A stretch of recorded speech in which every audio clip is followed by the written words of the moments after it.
So why does my tint job look like this? That may be a question you have for yourself after getting your windows tinted. If you've never had them tinted before and the shop didn't set expectations appropriately, you might have lots of questions, and that's what this video is here to answer. After your car has been professionally tinted, you're gonna probably look at it and make sure that they did a good job. But if you're not a professional window tinter, it can kind of be tough to tell if they did do a good job, specifically while the car is drying. So there's a couple things we're gonna show you that are gonna help you understand if it's good or not, or maybe you should go back to the shop. Couple notes on this. If you paid for the cheapest shop in your area, if you paid $80 to tint your car, then everything that I'm probably gonna tell you, they're probably not gonna warranty it. So they're probably not gonna care. So the first thing that you wanna look at once you get the car back, if you're focusing on the roll-up windows, we'll start on the side of the car first here. Do you have full coverage end to end? If it's really bad, you could get what's called a light gap, which is where sitting on the inside of the car, you actually see light coming through the window on the edge. If it's not really bad, you get what we call a seal gap, which is basically the tint covers into the seal far enough that you're not gonna see the light from the inside, but if you're standing outside the car looking at it, you can see where the edge of the tint ends, and there's a large gap where you can see the seal coming through. It should be very obvious. A lot of times that happens up by the mirror, and in really bad cases, on this whole back edge. Basically, that just means the tinter did not get end-to-end coverage of the glass and didn't tuck it behind the seal appropriately. Now, chances are the shop told you not to roll the window down for a couple of days, and that's okay, that's normal.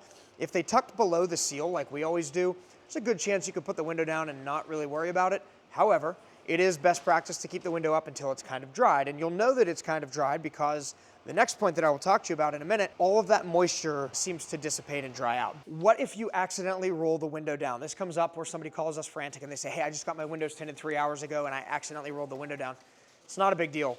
If you rolled it down too early and it damaged the tint, you'll know because it will physically remove the tint from the car. It will rip it off, tear it. You'll hear it sound like a crunching sound. Chances are 95% of the time, if you've tinted below that bottom seal like we do, and you squeegee well, it's not gonna be a problem.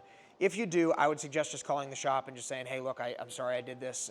Can we get this redone? And typically, we'll take care of it for you as a one-time courtesy. The next thing I would be looking at is the top edge. If you look closely on this window, you can see that we have what we call a micro edge. Does it go the entire way to the edge of the glass? No, typically not. It's very, very close. We use computer cut patterns, and even if we used hand cut patterns, you would end up with a very similar type of installation. Now, there is a world where you can eliminate that. You can go the entire way up to the edge of the glass, and then you can shave it or file it, or there's a couple different variations on how to do that, and it gets right up to the edge of the glass. The reason that we don't do that on our typical installation here on a framed window, you can't see it unless the window is down, and it takes much longer to do. So we would have to charge more money if we were going to shave every single car because you need that edge to dry. If you're a window tinter that is watching this, it shaves everything and you can do it wet, and you're gonna tell me I'm wrong, that's fine, I understand. We have a large company, 5 locations, about 35 people at the time of this filming. You can't train every single tinter in your organization to be able to wet shave every single window. So our standard practice is this. Now, if somebody comes to us and says, hey, look, we really want this to go the whole way to the edge, which never happens because nobody cares, but if it does, then we will certainly offer to shave the windows. It's no big deal. Something else you'll notice the day that you get the car tinted, you're gonna have a ton of bubbles and streaks and all kinds of crazy looking stuff. That's totally 100% normal. And we tell every customer that when they pick up the car to expect that. You'll see lots of pockets of moisture all through the window. Streaks, you can even almost see individual squeegee strokes sometimes. Temperature has a lot to do with this. If you're in our Miami market where we have a store there, it will probably dry in a day. If you're here in Pennsylvania right now, I think it's 5 degrees outside and it's snowing. These windows might take a week to dry, sometimes even longer, and that's okay. It will eventually dry, those bubbles will go away. They're gonna be more noticeable from the inside looking out. It starts off kind of looking like distortion, and then it starts to like pull. All that water underneath the film comes together. And the reason for that is just you simply can't get 100% of the water out from under the film while you're installing. So it's a very wet installation process. We use a soapy water solution, and when you squeegee it out, there's inevitably gonna be 1% of the water left, or 0.5%, whatever. That water all comes together, forms little puddles underneath the film, and then eventually evaporates, no issue. Once that water dries out though, you're gonna notice a couple things. First might be debris, and I'll try to find some on this car. A couple specks up here. So right up here, you'll see a couple specks of debris. I don't even know if you'll be able to catch it on the camera. This car's good. This is acceptable, even though there's still debris in it. Every tint job on earth has some debris somewhere. It's just the nature of window tint. It will never be perfect. If you have a shop that tells you otherwise, tell them to call me. I'd like to hire their tinter because I've been doing this for 15 years. I've tinted tens of thousands of cars. I have never, I don't know, Nate, what do you think? How many times have you done a perfect window? Not often. Yeah, not often. Yeah, Nate's been here for how many years? 10? 8, 9? Okay, 11 and a half. 11 and a half years. He says the same thing. There's really no such thing as a perfect window. You're really close, and every once in a while you get kind of lucky and you say, holy cow, I don't think I found a single speck. But typically, you're going to have a speck of dirt here and there spread out. If you have a large cluster of them in a specific area, if the whole bottom of the rear window looks like they drug it along the rear deck, things like that, you definitely need to take it back. If there's leftover adhesive from a temporary tag or a sticker or something like that, I would probably take it back if the shop is a quality shop. It's unreasonable to expect there to be no debris whatsoever. Another thing you'll notice after it dries is your dot matrix. So not every car has it. On this particular car, around the edge of the rear window, you have dot matrix. And basically that is an upraised ceramic dot on the inside surface of the glass from the manufacturer. It has nothing to do with the window tint. Problem is that window tint is rigid, and it's about 1.5 mils to 2 mils thick. And it is not going to lay in all of those valleys perfectly. And so you end up with a nice uniform, sort of a silver line around the window. Now, you don't see that if the car's factory tinted. So if an SUV with factory tint on the back, that's baked into the glass. It's a dyed glass. It's not a film. And so you're not going to see that.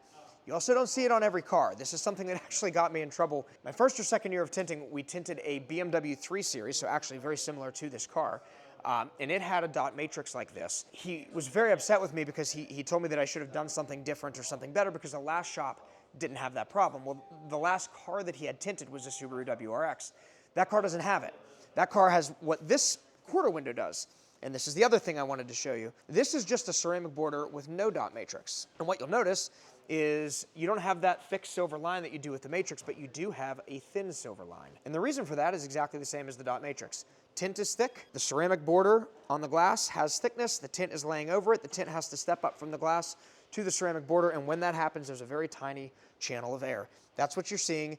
It will not get worse. It is not abnormal. It's impossible to fix. You cannot get rid of this if you're putting aftermarket tint on the car. It must look like that. If you don't like it, then you should take the tint off because it is impossible to correct. The only exception to that rule about it being impossible to correct if it's dot matrix is some cars, very rare nowadays, but it used to happen, Chevy Cobalt coupes, BMW 3 Series coupes, and a handful of others. They had a really large Corvettes, C5, C6 Corvettes, really large area of dot matrix the entire way across the window. We don't know why they do that. We hate that they do that. And there's a couple ways you can combat that. One of them is to use literally Elmer's glue and fill in those valleys and squeegee it very carefully, and it dries and it looks okay, but it doesn't last that long. It turns yellow after a couple of years. Another option is to install black vinyl over the dots and then tint over the edge of the black vinyl. The vinyl will be flexible enough to lay in between the dots. The problem is then you still have this air channel like this because the vinyl is thick on the glass and the tint has to go up on top of the vinyl. So there's really no way to completely eliminate the dot problem. Some people sand them with sandpaper to try to sand them down. We don't like to take sandpaper to your glass. Some people use a torch and try to boil the glue and then shove the glue in. I've tried just about every method that you can, and the best one that we found is vinyl, but we don't run into that very often anymore. And why should you listen to me? Well, I've been doing this since 2011. I started off as a window tinter only. I learned to hand cut for a few years, and then from there, bought a plotter, and then built a business out of it. My company is called Blackout Tinting. It is a core focus of our business, and behind you, there are 3 tinters right now, 4 tinters actually, working on the vehicle in this bay. This is just at one location. I have 5 locations, so I employ many tinters. We do many, many tint jobs, thousands a year, and we have a 5-star rating across every single shop that we have. So we do know what we're talking about when it comes to window tint. We were the XPEL Automotive Window Film Dealer of the Year for the United States a couple of years ago, and this year we were the United States overall XPEL Dealer of the Year for 4 to 8 locations. So we have a bit of a track record of success in the world of window tinting, and we know what we're talking about. Thanks for tuning in. If you got a new tint job, congratulations. Hopefully you like your tint. Hopefully they did a good job. If you'd like to know any more about tint, leave us a comment. Let us know what you'd like to see the next video on. And if you're wondering how to clean your newly tinted windows, check out this video.